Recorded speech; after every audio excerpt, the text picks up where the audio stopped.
ഈശോ മിശിഹായ്ക്ക് സ്തുതിയായിരിക്കട്ടെ. പ്രിയ സഹോദര സഹോദരി, നിനക്ക് നല്ലൊരു ദിവസം നേരുക. ഈശോ നിന്റെ ജീവിതത്തെ സമർത്ഥമായിട്ട് അനുഗ്രഹിക്കട്ടെ.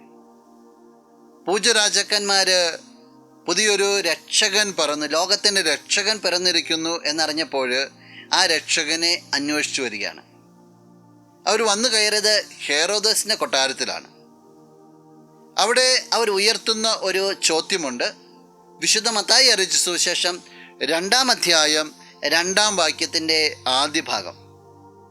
അവർ അന്വേഷിച്ചു, എവിടെയാണ് യഹൂദന്മാരുടെ രാജാവായി ജനിച്ചവൻ?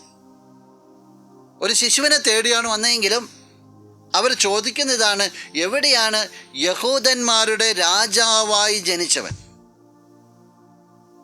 ഈ ശിശുവിനെക്കുറിച്ച്, ഈ ക്രിസ്തുവിനെക്കുറിച്ച് അവർ പ്രഖ്യാപിക്കുന്നത്, ജെറുസലേമിൽ അവർ പ്രഖ്യാപിക്കുന്നത് യഹൂദരുടെ രാജാവായി ജനിച്ചവൻ.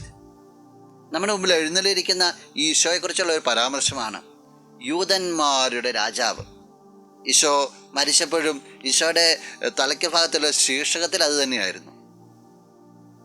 ഈശോ നിങ്ങളുടെ രാജാവാണെങ്കിൽ നിങ്ങളുടെ ജീവിതത്തിൻ്റെ മേൽ ക്രിസ്തുവിന് പ്രത്യേകമായിട്ടുള്ള ഒരു അധികാരമുണ്ട്, അവകാശമുണ്ട്. ജീവിതത്തിൻ്റെ, കുടുംബത്തിൻ്റെ മേൽ അധികാരവും അവകാശവുമുള്ള ക്രിസ്തു നിങ്ങളുടെ ഒപ്പമാണെങ്കിൽ പിന്നെ ജീവിതത്തിൽ എന്തിനെക്കുറിച്ച് പേടിക്കാനുള്ളത്? ഏത് അനർത്ഥമാണ്, ഏത് രോഗപീഠകളാണ്, ഏത് ഞെരുക്കങ്ങളാണ് നിങ്ങളെ തളർത്തിക്കളയുക? അധികാരമുള്ള ക്രിസ്തു നിങ്ങളുടെ കൂടെ ഉണ്ടെങ്കിൽ. ക്രിസ്തുവല്ല സ്നേഹത്തിൽ, ക്രിസ്തുവല്ല ബന്ധത്തിലാണ് ആഴപ്പെടേണ്ടത്. അത് നിനക്ക് സാധിക്കട്ടെ. നമുക്ക് പ്രാർത്ഥിക്കാം. കണ്ണുകളടച്ച് കരങ്ങൾ കൂപ്പാം. നല്ലവനായ കർത്താവേ, നിന്നെ അങ്ങ് സ്തുതിക്കുന്നു, ആരാധിക്കുന്നു, മഹത്വപ്പെടുത്തുന്നു. ഈശോയെ, ഈ വ്യക്തിയെ പ്രത്യേകമായിട്ട് സമർപ്പിക്കുകയാണ്.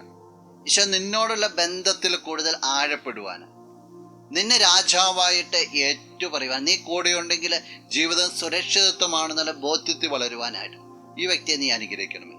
ഇന്നത്തെ ദിവസത്തിന് വേണ്ട എല്ലാ കൃപകളും നൽകണമേ, ഇപ്പോഴും എപ്പോഴും എന്നേക്കും. ആമേൻ. ആരാധിച്ചിടാം, കുമ്പിട്ടാരാധിച്ചിടാം.